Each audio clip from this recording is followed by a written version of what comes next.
It's the sesamoid bone.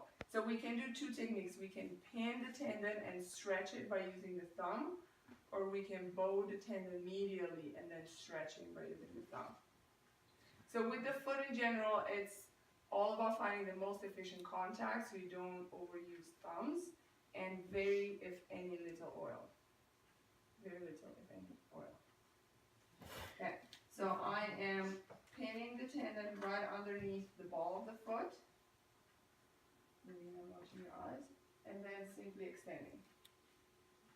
My thumb is nice and aligned, and it's not doing much work other than just holding. Okay?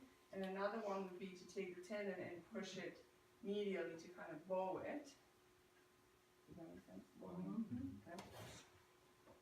And then doing the same stretch. So for some that works a little bit differently. And it mobilizes that tendon. Okay?